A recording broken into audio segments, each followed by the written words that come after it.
여러분, 오늘도 수요일이 되었습니다. 우리 같이 신앙 고백하심으로 수요 예배 하나님 앞에 드리겠습니다. 같이 신앙 고백합니다. 전능하사 천지를 만드신 하나님 아버지를 내가 믿사오며 그 외아들 우리 주 예수 그리스도를 믿사오니 이는 성령으로 잉태하사 동정녀 마리아에게 낳으시고 본디오 빌라도에게 고난을 받으사 십자가에 못 박혀 죽으시고 장사한 지 사흘 만에 죽은 자 가운데서 다시 살아나시며 하늘에 오르사 전능하신 하나님 우편에 앉아 계시다가 저리로서 산자와 죽은 자를 심판하러 오시리라. 성령을 믿사오며 거룩한 공회와 성도가 서로 교통하는 것과 죄를 사하여 주시는 것과 몸이 다시 사는 것과 영원히 사는 것을 믿사옵나이다. 아멘. 여러분, 이제는 아침 저녁으로 선선한 바람이 붑니다. 밤에 이불 없이는 자기가 힘든 것 같더라고요. 자, 이렇게 좋은 날이 오고 있는데 하나님께서 우리에게 좋은 날 주실 걸 기대하면서 또 하나님을 같이 찬송하고 예배하고 또 하나님 앞에 기도하는 시간을 갖습니다. 우리 같이 먼저 하나님을 찬송하겠습니다.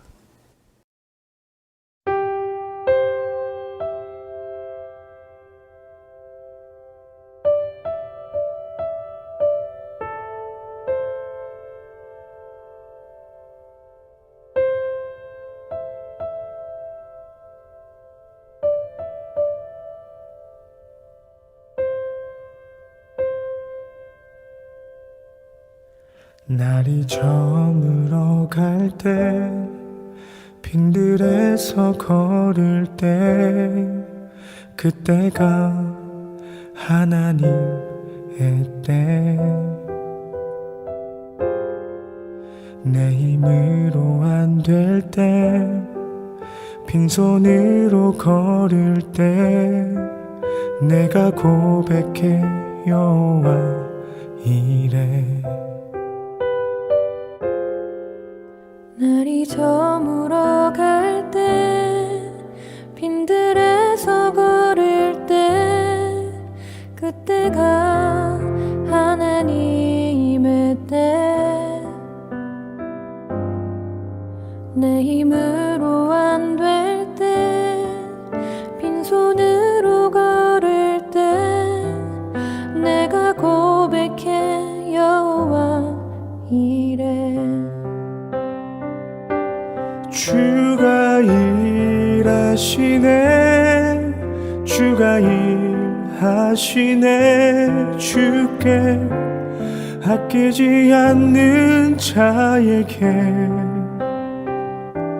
주가 일하시네 주가 일하시네 신뢰하며 걷는 자에게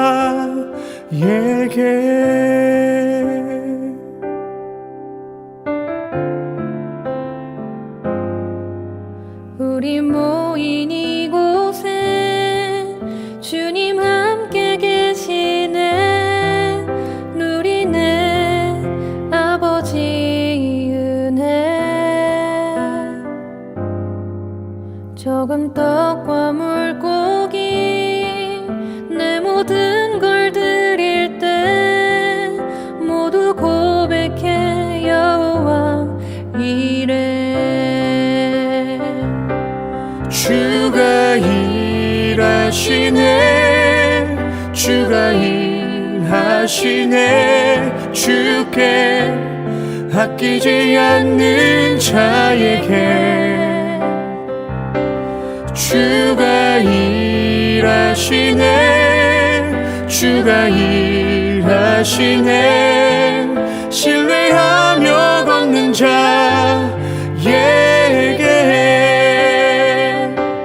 주가 일하시네 주가 일하시네 주께 아끼지 않는 자에게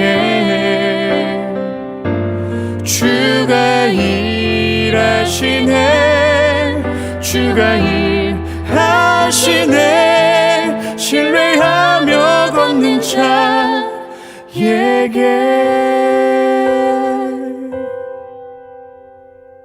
날이 저물어 갈 때 빈들에서 걸을 때 그때가 하나님의 때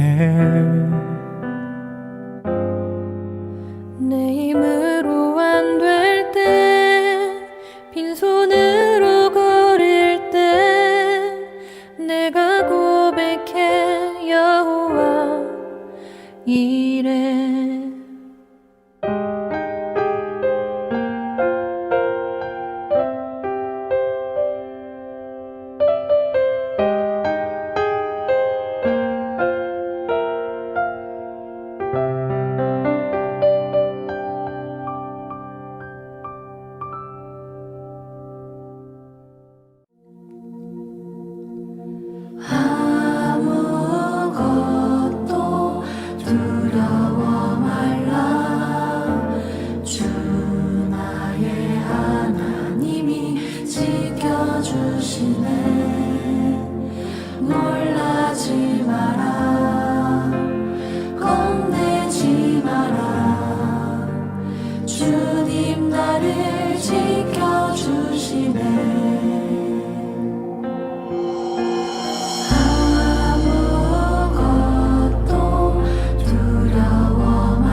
예수 그리스도 주님만이 내 삶의 가장 귀한 분임을 고백합니다.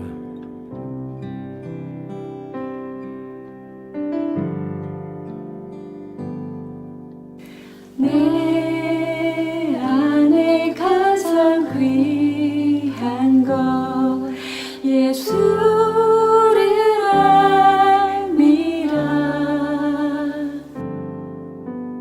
그 무엇보다 더 귀한 것 예수를 알미라. 세상 지식보다 귀한 것 예수를 알미라. 내 안에 가장 귀한 것 예수를 알미라. 예수 이름, 예수의 이름, 존귀한 그 이름, 예수의 이름, 능력의 그 이름, 그 예수 그리스도 이름, 아름답고 존귀한 그 능력의 이름을 찬양합시다. 내 안에 가장 귀한 것, 내 안에 가장 귀한 것 예수를 알미라. 그 눈보다 더 귀한 것 예수를 알미라. 세상 지식보다 귀한 것 예수를 알미라. 내 안에 가장 귀한 것 예수를 알미라. 예수의 이름, 존귀한 그 이름, 예수의 이름, 예수의 이름, 능력의 그 예수의 이름, 존귀한 이름, 예수의 이름, 존귀한 그 이름, 예수의 이름, 능력의 그 예수 이름, 존귀한 그 이름, 예수의 이름,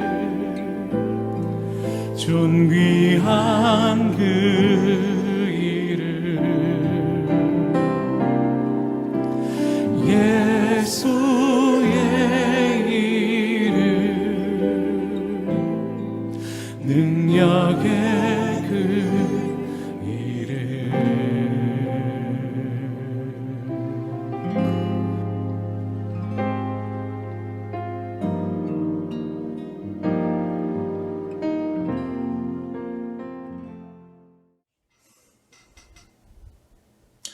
여러분, 우리 같이 하나님 앞에 기도합니다. 우리 기도하실 때 하나님께서 우리 어제 큐티의 말씀처럼 하나님 앞에 의인으로 살아가는 자들은 하나님께서 좋은 날들을 보게 하실 것이라는 그 말씀처럼 우리가 하나님 앞에 의롭게 살아갈 수 있는 그런 사람이 되게 해달라고 기도하시고요. 또 오늘 드려지는 예배가 하나님 앞에 참으로 복된 예배 되게 해달라고, 내가 어디에 떨어져 있든지 이 예배자로 서게 해달라고 같이 우리 기도하겠습니다. 우리 기도합니다. 아버지 하나님 감사합니다. 선하신 하나님께서 오늘도 우리와 함께하여 주시고 오늘 우리가 주 앞에 예배 드릴 수 있도록 인도해 주셔서 감사합니다. 하나님, 우리가 의인으로 살아갈 수 있도록 도와주시옵소서. 하나님 앞에 의롭게 살아갈 수 있도록 역사하여 주시옵소서. 하나님 앞에 의인으로서 하나님의 선한 일을 기억하며 살아갈 수 있도록 주님 역사하여 주시옵소서. 우리 주님께서 우리를 오늘도 기억하시고 붙드신 것처럼 하나님, 우리의 삶 가운데도 하나님께서 붙드셔서 하나님의 거룩한 역사들을 이루어갈 수 있도록 도와주시옵소서. 하나님께서 우리에게 복 주시마 약속하신 것처럼 하나님, 우리가 그 하나님의 약속을 믿고 의로운 사람으로 살아갈 수 있도록 역사하여 주시기를 원하옵고 기도하옵나이다. 우리가 의인 될 수 있도록 역사하여 주시기를 원하옵고 기도하옵나이다. 또 주님, 우리가 주 앞에 예배합니다. 하나님, 우리 예배를 받아주시옵소서. 우리가 주 앞에 드려지는 예배가 주님 앞에 참으로 온전한 예배 될 수 있도록 역사하여 주시옵소서. 하나님, 이렇게 떨어져 있지만 우리가 어느 곳에 있던 하나님 앞에 예배자로 설 수 있도록 역사하여 주시옵소서. 주님을 예배하게 도와주시옵소서. 감사드립니다. 아버지 하나님 감사합니다. 하나님께서 오늘도 저희를 기억하시고 이렇게 예배의 자리로 불러주셔서 너무나 감사합니다. 하나님을 예배할 때에 하나님의 선하심과 인자하심이 우리와 함께하여 주시고 하나님의 말씀이 우리를 바로 세우셔서 우리로 하여금 의롭다, 하나님이 의롭다 인정하시는 그 삶을 살아갈 수 있도록 역사해 주시옵소서. 뿐만 아니라 오늘 드려지는 예배를 주님 받으셔서 우리가 어느 곳에 있든지 어떤 시간에 예배를 드리든지 하나님 앞에 예배자로 설 수 있도록 도와주시옵소서. 은혜를 베풀어 주시옵소서. 감사드리며 우리 주 예수 그리스도의 이름으로 기도하옵나이다. 아멘. 자, 여러분, 오늘 같이 하나님 말씀 나눌 말씀은 사사기 4장 6절에서 10절까지 말씀입니다. 사사기 4장 6절에서 10절 말씀 같이 한번 읽어보시죠. 드보라가 사람을 보내어 아비노함의 아들 바락을 납달리 게데스에서 불러다가 그에게 이르되 이스라엘의 하나님 여호와께서 이같이 명령하지 아니하셨느냐? 너는 납달리 자손과 스불론 자손 10,000명을 거느리고 다볼산으로 가라. 내가 야빈의 군대장관 시스라와 그의 병거들과 그의 무리를 기손강으로 이끌어 내게 이르게 하고 그를 내 손에 넘겨주리라 하셨느니라. 바락이 그에게 이르되 만일 당신이 나와 함께 가면 내가 가려니와 만일 당신이 나와 함께 가지 아니하면 나도 가지 아니하겠노라 하니 이르되 내가 반드시 너와 함께 가리라. 그러나 내가 이번에 가는 길에서는 영광을 얻지 못하리니 이는 여호와께서 시스라를 여인의 손에 파실 것임이라 하고 드보라가 일어나 바락과 함께 게데스로 가니라. 바락이 스불론과 납달리를 게데스로 부르니 10,000명이 그를 따라 올라가고 드보라도 그와 함께 올라가니라. 우리가 지난주에 사사 드보라에 대해서 일단 보았습니다. 하나님께서 여사사를 세우셨던 이유가 뭘까? 또 여인 야엘을 통해서 시스라를 죽인 이유가 뭘까? 이런 부분들을 우리가 살펴보았었습니다. 이제 오늘은 그 사건의 전체적인 부분들, 사사기 4장 전체를 한번 같이 여러분들과 말씀 한 구절 한 구절을 놓고 같이 살펴보도록 하겠습니다. 드보라 이전에 등장인물은 에훗이죠. 에훗은 오른손을 못 쓰는 장애를 가진 사람, 그러니까 왼손밖에 쓸 수 없었던 그런 왼손잡이였습니다. 하나님은 그런 연약한 존재를 들어서 하나님의 구원을 이루어내셨습니다.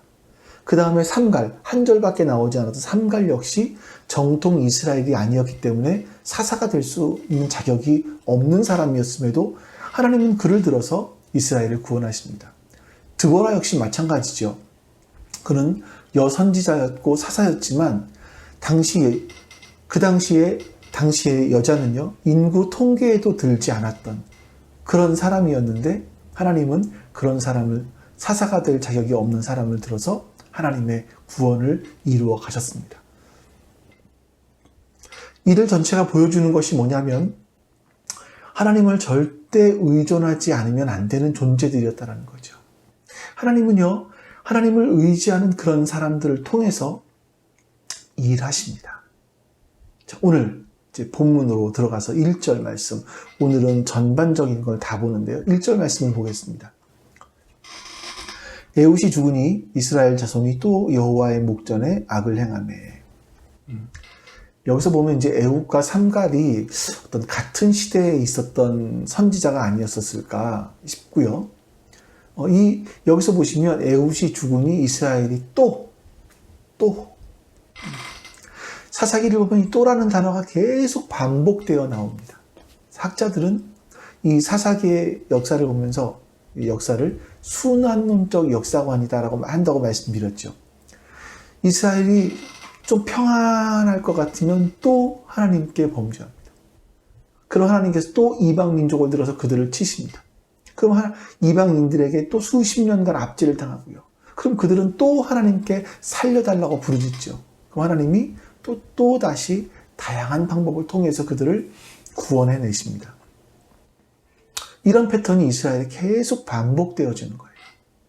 근데 이렇게 악을 계속 반복해서 짓는데 이걸 고치지 못하고 있는데 하나님께서는요, 그 죄를 짓고 넘어질 때마다 반복해서 그들을 회복시키시고 일으켜 세우십니다. 그러니까 여기 보면 이거 어떤 분들은 악의 순환골이라고 표현을 했는데 하나님의 자비의 순환골이 은혜의 순환골이라고 해도 될 것 같아요. 그러니까 이스라엘은 10번 죄를 지으면 하나님은 11번 그들을 일으키시는 거예요. 근데 재밌는 패턴이 하나 있습니다. 이스라엘 백성들은요, 죄를 짓는데 일관되게 죄를 짓지를 못해요. 다 똑같은 데서 계속 걸려 넘어지죠. 우상, 물질 이런 거에서 계속 걸려 넘어집니다. 그래서 이 죄도 다양하게 짓지 못하는 창의력이 없는 그런 창의성이 없는, 죄에 대한 창의성이 없는 민족이다라고까지 하는 분이 있더라고요. 근데 하나님의 그 구원을 보세요. 하나님은요, 굉장히 다양한 방법으로 이스라엘 사람들을 구원하십니다. 왼손잡이를 들어서, 이방인을 들어서, 여성을 들어서, 하나님을 경외하는 자를 들어서 하나님은 이스라엘을 구원하세요. 하나님의 자비는요, 우리의 상상을 뛰어넘습니다. 그 상상을 뛰어넘는 방법으로 우리를 구원하시죠. 자, 오늘은 하나님께서 어떤 창의적인 방법으로 우리를 구원하시는지를 우리가 살펴봤으면 좋겠어요. 그리고 우리 인생 가운데 일어나는 수많은 일들 가운데서 하나님이 다양하게 일하시는 것들을 좀 우리가 눈을 열고 우리의 상상의 나래를 펴서 하나님께서 하시는 일들을 볼 수 있는 기회가 되었으면 좋겠습니다. 2절 말씀 보죠. 여호와께서 하솔에서 통치하는 가나안 왕 야빈의 손에 그들을 파셨으니 그의 군대 장관은 하로셋 학고임에 거주하는 시스라요. 자, 여러분, 이스라엘 사람들이 또 부르짖는 원인이 나오는데 하솔을 통치하는 가나안 왕 야빈의 손에 하나님이 그들을 파셨기 때문이다라고 합니다. 여기서 일단 한 가지 이상한 것부터 짚고 넘어가야겠죠. 여러분, 가나안은 한 국가를 지칭하는 것이 아니라 지역을 말하는 거죠. 근데 가나안 왕이라고 했을까요? 왜냐하면 가나안에는 여러 부족 국가들이 있었는데 그 부족 국가들 가운데서 하솔이 가나안 그 안에서 가장 으뜸이었기 때문에 대표성을 가지고 있었기 때문에 하솔을 가나안 왕이라고 표현했던 것 같습니다.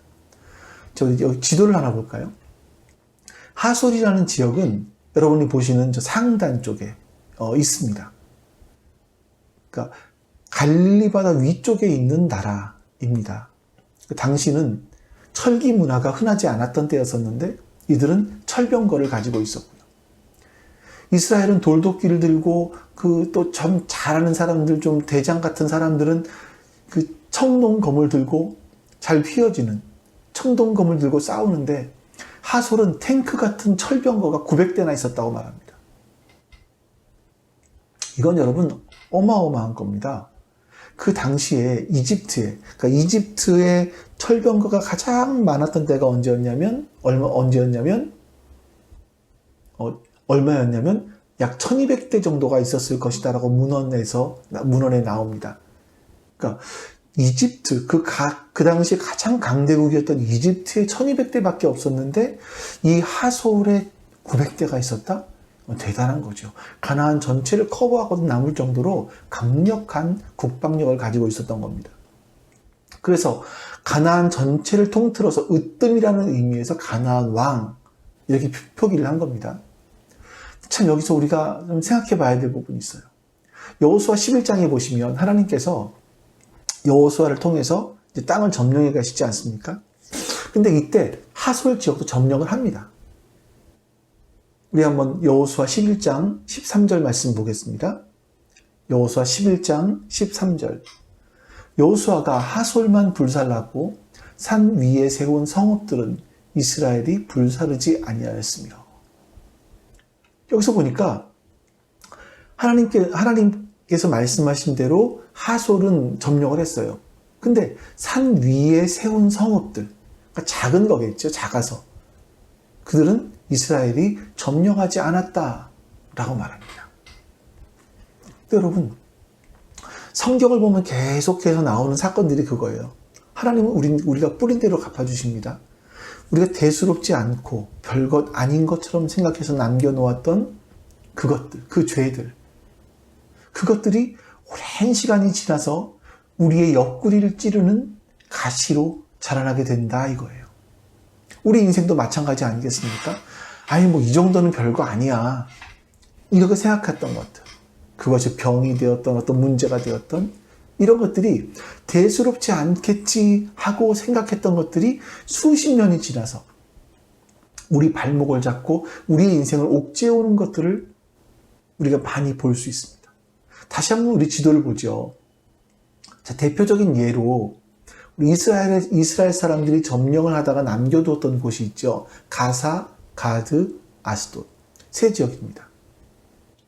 뭐 이 정도 남겨두는 거는 이스라엘 사람들이 가나안에서 정착해서 평화를 누리며 사는데 아무런 지장이 없다고 생각을 했던 것 같아요.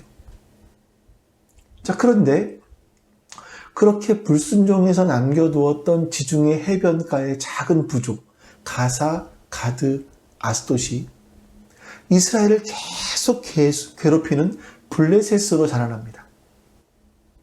그래서 가사에서는 여러분 삼손을 무너뜨렸던 들릴라가 나오고요.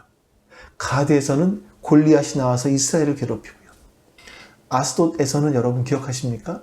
하나님의 언약궤가 다곤 신전으로 끌려가는 그런 모욕을 당하는 사건이 일어납니다. 여러분, 이스라엘이 왜 하나님의 말씀을 불순종하면서까지 그걸 남겨뒀습니까? 어쩌면 거기는 내가 옆구리에 두고 싶을 정도로 너무나 사랑스러운 것들이 있었을지 몰라요. 그래서 그걸 놓지 못했을 수도 있습니다. 내가 이것만 가지고 있으면 행복할 것 같고, 이 철병거만 가지고 있으면 행복할 것 같고, 그들이 가지고 있는 이 문화만 가지고 있으면 행복할 것 같고, 행복할 줄 알았죠. 근데 그것이 나중에 나의 옆구리에 가시가 되는 겁니다. 나를 찌르는. 여러분, 죄를 너무나 만만하게 보지 마세요. 가볍게 보지 마세요. 내 마음에 좀 걸리는 것들이 있지 않습니까? 이거 하나님이 기뻐하실 것 같지는 않는데, 근데 뭐 이 정도는 뭐 상관없겠지. 오히려 이게 있으면 나를 풍요롭게 해줄 수 있겠지. 이렇게 생각하는 것이 혹시 있으십니까?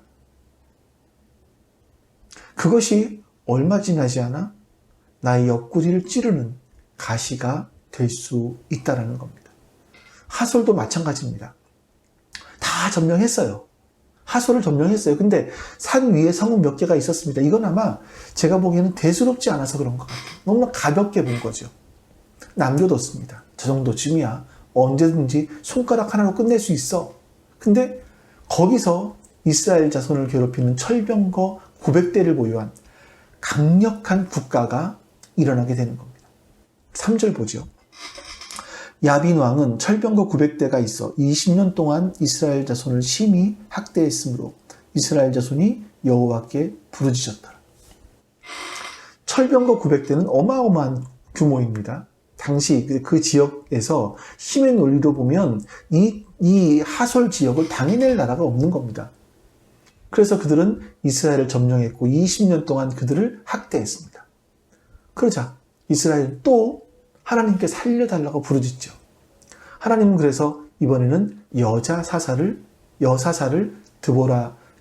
드보라를 세우십니다. 4절 말씀 보겠습니다. 그때 랍비돗의 아내 여선지자 드보라가 이스라엘의 사사가 되었는데, 여기서 보면 드보라를 본문에서 여선지자라고 말합니다. 지난번에 한번 말씀드렸는데, 선지자란 앞의 일을 미리 내다보는, 예견하는, 점치는 사람을 말하는 것이 아닙니다.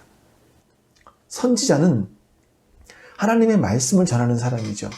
그럼 여러분, 선지자가 하나님의 말씀을 전했으면 그 말씀은 이루어집니까? 안 이루어집니까? 이루어질까요? 정말 그럴까요? 요나 선지자를 보시면요, 하나님의 말씀을 듣고 어쩔 수 없이 니느웨 성에 가서 막 급하게 뛰어가면서 돌아다니면서, 원래는 일주일 넘게 다녀야 될 길임에도 불구하고 3일 만에 거기를 지나가면서 딱 한마디 합니다. 얼마 안 있으면 이 성은 망한다. 이 말만 하고 돌아다녔어요. 근데 니느웨가 망했습니까? 안 망했죠. 요나는 분명히 하나님의 명령을 받고 그 말씀을 선포했는데 그 말씀이 왜 안 이루어집니까? 하나님은 요나 선지자를 통해서 하나님의 말씀을 선포하지만 그 심판의 말씀은 그들에게 회개하고 돌아오라는 기회를 주시기 위한 말씀이죠. 그 선포인 겁니다. 그래서 선지자의 외침은요, 하나님의 심판에서 회개하고 돌아오라고 하는 기회를 주시기 위한 선포라는 걸 여러분 아셔야 돼요. 그래서 선지자는요, 일어날 일을 내다보는 그런 사람이 아니라 하나님의 자비의 기회를 전달하는 사람, 하나님의 은혜를 회복할 수 있는 기회를 전달하는 사람인 겁니다. 그 제가 이 시대의 선지자는 목사라고 말씀을 드렸던 이유가 그겁니다. 목사는요, 하나님의 말씀을 선포해서 사람들이 회개하고 돌아올 수 있도록 기회를 주는 사람이죠. 하나님의 말씀은 이러이러하다. 하나님께서는 이렇게 살라고 하셨다. 안 그러면 하나님의 심판이 있다. 이걸 전하면서 사람들에게 돌아올 수 있는 기회를 주는 겁니다. 그래서 사람들이 지키면 회복되고 회개하고 회복되어서 하나님의 사람이 되는 거죠. 하나님은 그렇게 하나님의 말씀을 맡았던 드보라라는 여선지자를 사사로 세우십니다. 5절 말씀 보겠습니다. 그는 에브라임 산지 라마의 베델 사이 드보라의 종려나무 아래에 거주하였고 이스라엘 자손은 그에게 나아가 재판을 받더라. 드보라는 드보라의 종려나무 아래 살았다라고 말합니다. 그러니까 이 종려나무 이름이 드보라라고 붙은 것을 보면 아마 굉장히 유명했던 사람인 것 같아요. 예. 지금으로 보면 땅도 좀 갖고 있었던 것 같고요. 자, 그리고 이스라엘 사람들은 그에게 나가서 재판을 받았습니다. 근데 여기에 참 이 이름 속에 하나님의 큰 해악이 들어있어요. 하나님은 우리들에게 정 여러 각도에서 세밀하게 말씀하시고 보여주십니다. 참 하나님은 놀라우신 분이세요. 드보라라는 이름이 꿀벌이거든요. 그리고 종려나무가 제가 지난번에 무슨 나무라고 그랬죠? 대추나무입니다. 대추나무는 굉장히 대추 야자나무의 열매는 굉장히 달죠. 그래서 그 의미는 꿀입니다. 그러니까 이스라엘 사람들이 그렇게 생각을 했어요. 그러니까 꿀벌이 꿀 밑에 앉아서 재판을 하는 겁니다. 이스라엘의 재판은 뭐죠? 재판의 근거는 율법, 하나님의 말씀입니다. 이 사람들이 하나님의 말씀을 제대로 지키고 있나 지키지 않나 하나님의 말씀으로 보여주고 판단하고 그들에게 하나님 말씀대로 살라고 말해주는 것이 이스라엘의 재판입니다. 그러니까 드보라는요, 꿀송이보다 더 단 하나님의 말씀을 지금 꿀벌로서 이스라엘 백성들에게 물어 나르고 있는 중인 거죠. 그러면서 나라를 통치해가고 있는 겁니다. 재판을 하면서. 이게 선지자가 할 일인 거예요. 선지자는 이렇게 하나님의 말씀을 물어 나르는 사람인 겁니다. 자, 6절 말씀 볼까요? 드보라가 사람을 보내어 아비노함의 아들 바락을 납달리 게데스에서 불러다가 그에게 이르되 이스라엘 하나님 여호와께서 이같이 명령하지 아니하셨느냐? 너는 납달리 자손과 스불론 자손 10,000명을 거느리고 다볼산으로 가라. 드보라가 사람을 보내서 아비노함의 아들 바락을 부릅니다. 그리고 자신에게 임한 하나님의 말씀을 국방부 장관격인 바락에게 전달하고 그를 전쟁에 소환을 하는 겁니다. 7절 내가 야빈의 군대 장관 시스라와 그의 병거들과 그의 무리를 기손강으로 이끌어 내게 이르게 하고 그를 내 손에 넘겨주리라 하셨느니라. 하나님께서 지금 어떻게 이 전쟁을 이끌어 가실지에 대해서 말씀하고 계세요. 시스라와 그 병거들과 그 무리들을 기손강으로 내가 이끌어낼게. 그래서 기손강으로 이끌어내서 너에게 주겠다, 넘겨줄 거야. 하나님께서는 어떻게 전쟁을 하시고 그 하솔의 군대들을 바락에게 넘겨줄 건지, 어떻게 이스라엘 회복하실 건지 지금 드보라를 통해서 바락에게 말씀하고 계시는 거죠. 8절 말씀 또 보겠습니다. 바락이 그에게 이르되 만일 당신이 나와 함께 가면 내가 가려니와 만일 당신이 나와 함께 가지 아니하면 나도 가지 아니하겠노라 하니. 제가 지난 주일날 바락을 마마보이라고 표현을 하지 않았습니까? 그런 사람이 어떻게 히브리서의 믿음장, 히브리서 11장의 믿음장 속에 믿음의 선진 속에 들어갈 수 있었을까? 오늘 말씀 때문이죠. 이런 말씀 때문이죠. 지금 바락은 남자 흉내내는 걸 그친 겁니다. 그리고 하나님 말씀을 전하는 사사인, 하나님 말씀을 전하는 사사인 드보라와 함께 가겠다고 한 겁니다. 하나님 말씀과 함께 가겠다라는 겁니다. 하나님 말씀을 따라가겠다는 겁니다. 이게 여러분 믿음이죠. 그렇죠?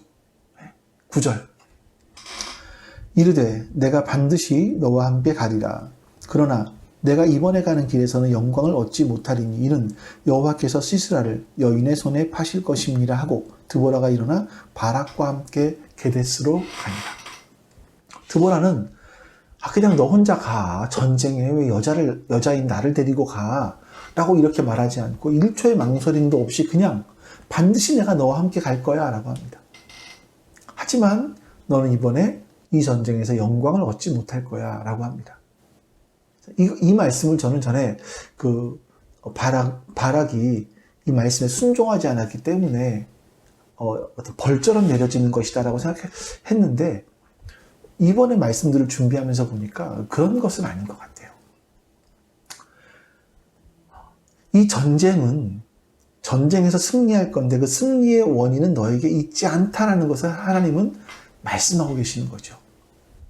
자, 여러분 이 말씀 잘 보세요. 바락이 온전한 믿음은 아닙니다.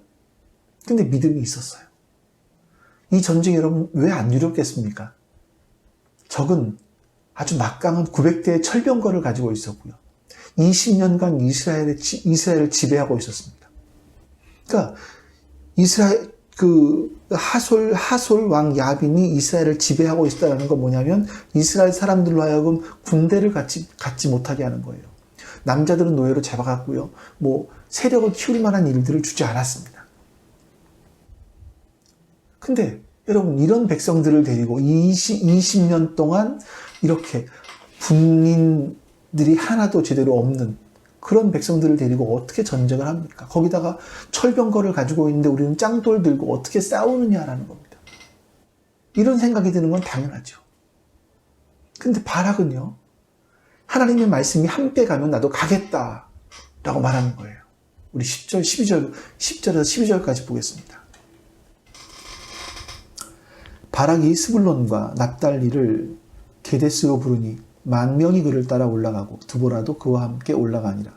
모세의 장인 호밥의 자손 중 겐사람 헤벨이 떠나 게데스에 가까운 사하나님 상수리 나무 곁에 이르러 장막을 쳤더라.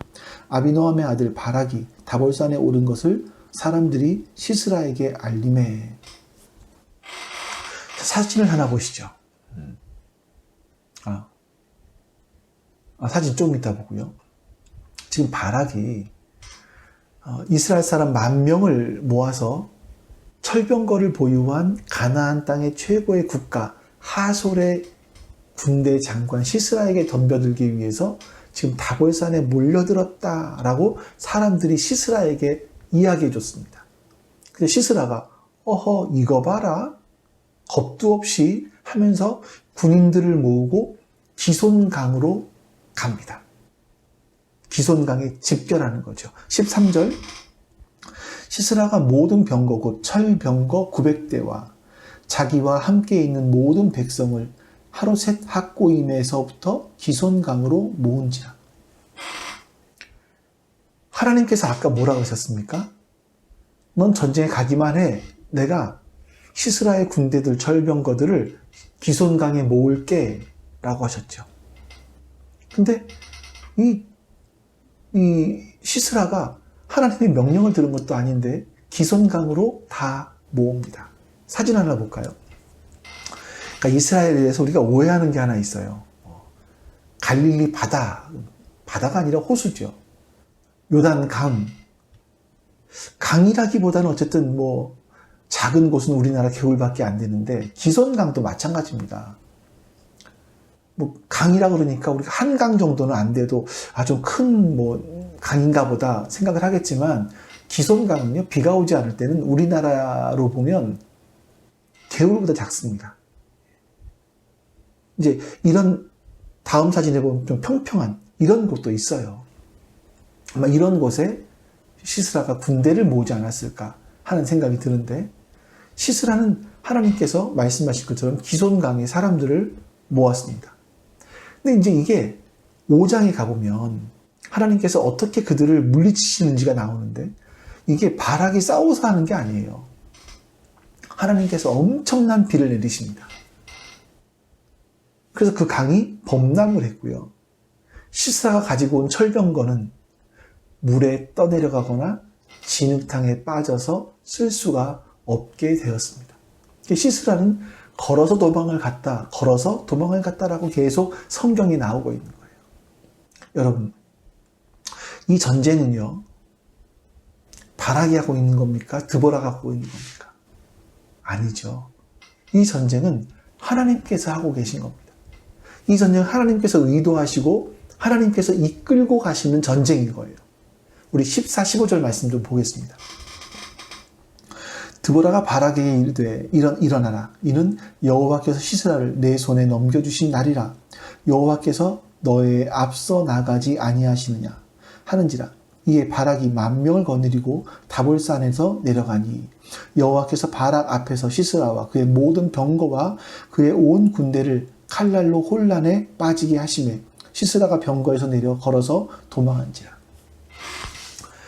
자, 여러분, 결국 이 전쟁은 하나님께서 하시는데 하나님의 칼날이 나와요. 이번에 하나님의 칼날은 뭐냐면 비였었습니다. 큰 비. 이 하나님이 내리시는 큰 비가 무시무시한 가나안 최고의 군대를 혼란에 빠뜨리셨어요. 그래서 시스라는 병거가 다 진흙탕에 빠졌기 때문에, 떠내려갔기 때문에 걸어서 도망을 가게 되는 겁니다. 16절, 17절 보죠.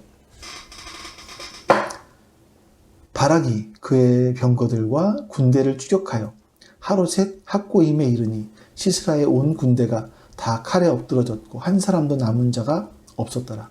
시스라가 걸어서 도망하여 겐 사람 헤벨의 아내 야엘의 장막에 이르렀으니 이는 하소랑 야빈과 겐 사람 헤벨의 집 사이에는 화평이 있습니다. 시스라가 걸어서 도망간 곳은 헤벨의 집입니다. 겐 사람 헤벨의 집. 그러니까 하소랑 야빈과 겐 사람 헤벨의 집 사이에는 화평이 있었다, 이렇게 말하죠. 이 둘은 어떤 동맹을 맺고 있었다라고 보는 겁니다. 우리가 이제 그 다음에는 지난주에 보았던 것처럼 헤벨의 아내 야엘이 시스라를 죽이게 되죠. 여기서 우리가 좀 살펴봐야 될 것이 있어요. 그러니까 제가 지난주에는 다룰 시간이 없었기 때문에 못 다뤘는데 17절에 보시면 야엘을요, 겐 사람이다 라고 얘기합니다. 겐 사람. 겐이라는 말은요, 가인이라는 단어에서 나왔습니다. 또 가인의 후손을 말하는 건 아니에요. 가인의 후손은 노아의 홍수 때 다 죽었죠. 그러니까 직접적인 후손은 아닙니다. 근데 왜 가인의 후손, 가인의 사람 이렇게 부르느냐 하면, 가인은요, 인류 최초로 금속을 다루는 사람이었습니다. 금속을 다루는 사람. 그래서 헤벨의 가문을 가리켜서 금속을 다루는 가문이었기 때문에, 대대로 금속을 다루는 가문이었기 때문에 겐족속이다 라고 이야기하는 겁니다. 가인의 이름을 따서 겐족속. 여러분 보세요. 이게 참 연관성이 있는 것이 뭐냐면, 대대로 금속 공업을 해오던 헤벨, 가지고 있던 하소랑 야빈, 뭔가 이 연관이 되어 있다고 생각되지 않으십니까? 제가 지금 강조하고 싶은 건 이겁니다. 야엘과 시스라, 이 둘은요, 동지였습니다. 동맹을 맺은 관계였습니다. 근데 갑자기 비가 내리는 바람에, 하나님의 칼날인 비가 내리는 바람에 전쟁이 혼란에 빠지고, 그래서 도망가던 시스라는 자신과 그들과 동맹을 맺고 있던 부인에 의해서 죽임을 당합니다. 그러니까 이스라엘이 한 게 없어요. 바락이 한 게 없고 드보라가 한 게 없어요. 하나님께서 하셨다고 밖에는 설명이 안 되는 사건인 거죠. 여러분, 인간들은요, 똑같은 죄를 계속 반복해서 짓습니다. 이거를 넘어서야 되는데 참 넘어서기가 힘들죠. 근데 하나님께서는 굉장히 다양한 방법으로 하나님의 구원과 자비를 우리에게 보여주시는 겁니다. 지금 4장에서 이 드보라의 이야기나 바락의 이야기나 야엘의 이야기나 이런 거 보면서 하나님이 그 드보라, 바락, 그리고 이스라엘과는 아무런 관련도 없는 야엘이라는 동맹 맺은 사람의 아내의 손을 통해서 그가 죽임을 당하게 됩니다. 여러분, 하나님께서 하시는 일들은 우리가 짐작을 할 수가 없습니다. 우리의 좁은 이성으로 하나님께서 하시는 일들은 헤아릴 수가 없습니다. 하나님의 구원의 손길을 우리는 헤아릴 수가 없습니다. 우리의 이성의 눈으로. 그래서 드보라와 같이 하나님의 말씀을 가진 자가 필요한 것이고, 그 말씀을 가지고 주 앞에 서는 것이 필요한 겁니다. 그 말씀을 가지고 영적인 눈을 떠서 우리의 인생들을 살펴보면 우리의 인생 구석구석에 하나님의 구원의 손길이 담겨 있어요. 하나님께서 하시는 일들이 그렇습니다. 하나님이 감춰 놓으신 그 인생의 우리를 향하신 구원의 손길이 그 안에 담겨 있어요. 우리는 그걸 바라볼 수 있어야 되고, 그걸 붙잡을 수 있는 지혜와 그 은혜가 우리 가운데 있어야만 하는 겁니다. 그래야 우리가 흔들리지 않고 넘어지지 않고 주 앞에 설 수 있는 거죠. 사사기는요, 이스라엘이 반복해서 죄를 짓는 것만 기록해 놓은 책이 아니라, 하나님께서 우리가 10번 넘어지면 11번 일으켜 세우시는 그 하나님의 은혜를 기록한 책입니다. 저는 여러분들과 제가 우리를 일으켜 세우셨던 그 하나님의 역사하심을 우리의 눈으로 확인하는 지혜가 있습니다.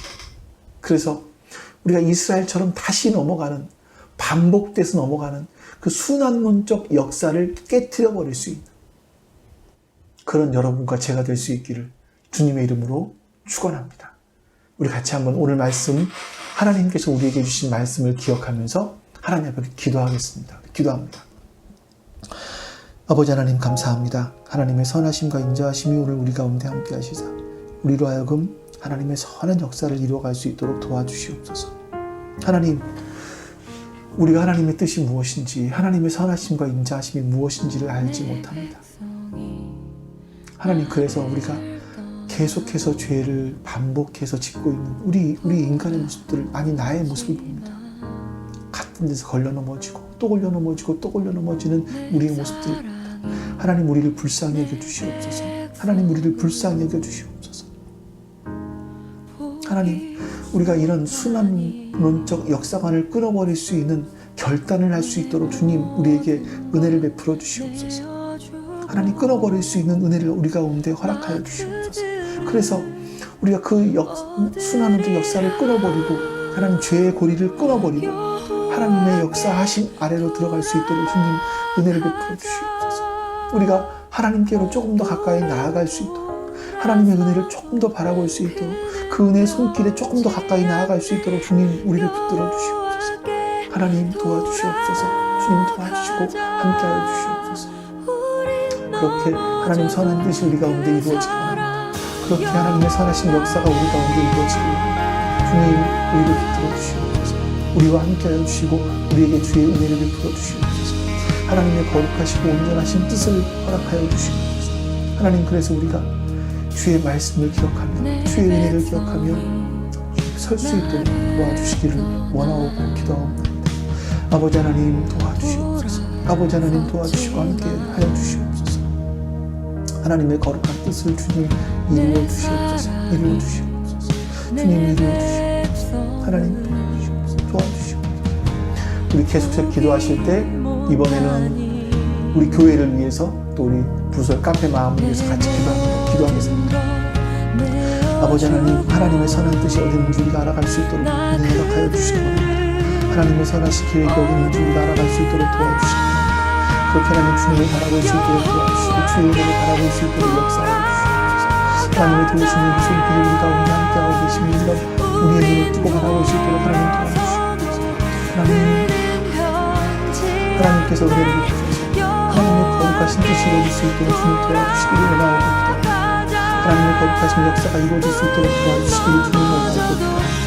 하나님 붙들어 주시옵소서. 하나님 붙들어 주시고 함께해 주시옵소서. 우리 하나님의 선한 뜻을 허락하여 주시옵소서. 하나님의 선하신 역사가 이루어질 수 있도록 주님 은혜를 베풀어 주시고 함께해 주시옵소서. 아버지 하나님, 하나님께서 우리가 하나님께서 하나님께서 우리 보고 하신 뜻이 무엇인지 하나님 알려주시고 하나님께서 우리 지금까지 기도하신 하나님의 뜻이 무엇인지 알려주시고 주님 도와주시옵소서. 주님 도와주시옵소서. 알려주시옵소서. 주님 도와주시옵소서. 그렇게 하나님 선한 뜻을 이루어갈 수 있도록 선한 주 역사를 이루어갈 수 있도록 주님을 도와주시기를 원하옵니다. 아버지 하나님 도와주시고 함께하시옵소서. 아버지 하나님 도우시고 역사하여 주시옵소서. 아버지 하나님 도우시고 역사하여 주시옵소서. 그렇게 주의 선한 뜻을 이루어갈 수 있도록 주님 함께 하시기를 바라옵소서. 주님 붙들어 주시고 주님 붙들어 주시고 역사해 주시고 주님께서 붙들어 주시고 주님 붙들어 주시옵소서. 아버지 하나님 감사합니다. 인간의 역사를 바라보면 같은 죄를 계속 반복해서 짓고 있는 우리의 연약함들을 봅니다. 그럼에도 불구하고 하나님은 계속 반복해서 우리를 용서하시고 우리를 회복시키셔서 다시 일으켜 세우시는 그 하나님의 자비하심과 은혜로우심을 우리가 역사를 통해 확인합니다. 하나님께서 우리를 구원하셨던 그 자비의 손길이 우리의 인생 곳곳에 있음을 기억하며 그것을 볼 수 있는, 확인할 수 있는 눈을, 믿음의 눈을, 은혜의 눈을, 영적인 눈을 허락하여 주시옵소서. 그래서 하나님, 우리가 그 순한 눈 쪽, 죄를 반복하여 지는 순한 눈 쪽 역사관을 끊어버리고 결단하고 더 앞으로 나아갈 수 있도록, 하나님께로 나아갈 수 있도록 주님, 우리를 붙들어 주시옵소서. 우리를 붙들어 주시옵소서. 그렇게 하나님의 선한 뜻을 우리가 알아갈 수 있도록 도와주시옵소서. 그리고 하나님, 우리 교회를 향하신 하나님의 계획하심과 뜻이 어디 있는지 주님 알아갈 수 있도록 역사하여 주시옵소서. 알아갈 수 있도록 주님 붙들어 주시옵소서. 하나님께서 인도하여 주시기 원합니다. 역사하시고 붙들어 주시기를 원합니다. 주님 감사합니다. 우리 주 예수 그리스도의 이름으로 기도하옵나이다. 아멘. 하늘에 계신 우리 아버지여, 이름이 거룩히 여김을 받으시오며 나라가 임하시오며 뜻이 하늘에서 이루어진 것 같이 땅에서도 이루어지이다. 오늘 우리에게 일용할 양식을 주시옵고 우리가 우리에게 죄 지은 자를 사하여 준 것 같이 우리 죄를 사하여 주시옵고 우리를 시험에 들게 하지 마시옵고 다만 악에서 구하시옵소서. 나라와 권세와 영광이 아버지께 영원히 있사옵나이다. 아멘.